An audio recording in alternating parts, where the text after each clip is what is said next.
On va tester le bon fonctionnement du multiplexeur. On trouve le composant adéquat, on met l'encoche en haut, on la pose dans le support levier-levé, puis on baisse le levier pour ancrer la puce sur le support. Ensuite, on branche l'alimentation. On prend un grand fil rouge que l'on met sur le plus, du plus 5 volts. On relie ça au plus 5 volts du boîtier d'interrupteur. Du plus 5 du boîtier d'interrupteur, on va sur le plus 5 du boîtier du multiplexeur. Du multiplexeur, on va sur le plus 5 du boîtier de LED.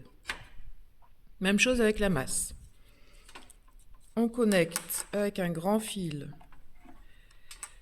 la masse de l'alimentation à la masse du boîtier d'interrupteur, puis on véhicule la masse de boîtier en boîtier. Sur la patte 8, donc on aura noté que le composant multiplexeur a 8 pattes, donc il s'insère parfaitement dans le support. À présent, on connecte le strobe. Donc le strobe il est juste à côté du VCC. On connecte le strobe à la masse. Et maintenant, on connecte les entrées. Donc on va connecter toutes les entrées A au même interrupteur. Donc ça, c'est un A, c'est la patte 2. Par-dessus, un A, un B, un Y. 2A, c'est ici. Puis par-dessus, on va sur le 3A. Donc ici, on a 3Y, 3B, 3A. Et enfin, du 3A, donc au lieu de repartir de l'interrupteur, on peut repartir d'ici. C'est plus commode. On va sur l'entrée 4A du quatrième multiplexeur. On fait la même chose avec l'entrée B, fil jaune. L'entrée B, elle est juste à côté de l'entrée A, donc ici. On reprend sur le même interrupteur et on va connecter sur l'entrée 2B du deuxième multiplexeur. On reprend sur le même interrupteur et on va connecter sur l'entrée 3B du troisième multiplexeur. Et enfin, de cette entrée 3B, on va sur l'entrée 4B. Et enfin, on connecte les sorties à chacune des LED. Donc les sorties, ce sont les trous qui restent. L'entrée 1 va sur la LED 1. La sortie 1 va sur la LED 1.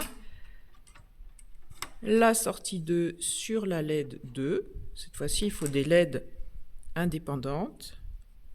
La sortie 3 sur la LED 3. Et enfin, la sortie 4 sur la LED 4. Si ça ne rentre pas tout à fait, c'est pas grave, il suffit que ça fasse contact. On vérifie que tous les trous sont connectés. Or non, il en manque un. Vous voyez la patte 1 qui n'est pas connectée. La patte 1, c'est le select. Donc on prend un fil bleu et on connecte le select qui est l'entrée de commande. Voilà. Et maintenant, on va tester. On allume l'alimentation. Rien n'est mis. Donc, les LED sont à 0. Ça fonctionne. Le select est à 0. Donc, le select, c'est le troisième interrupteur. Je le laisse à 0. Normalement, c'est l'entrée A qui va aller sur la sortie. Donc A est à 0, sortie à 0. Je mets A à 1.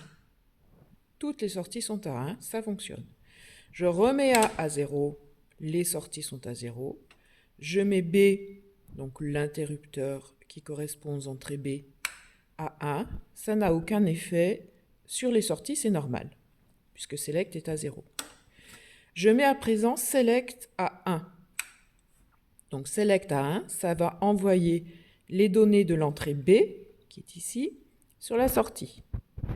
B est à 0, donc les sorties sont à 0. Je passe B à 1, toutes les sorties passent à 1. Donc ça fonctionne. Je remets B à 0, ça revient à 0. Je mets A à 1 pour vérifier que rien ne se passe. Rien ne se passe, donc le multiplexeur fonctionne correctement.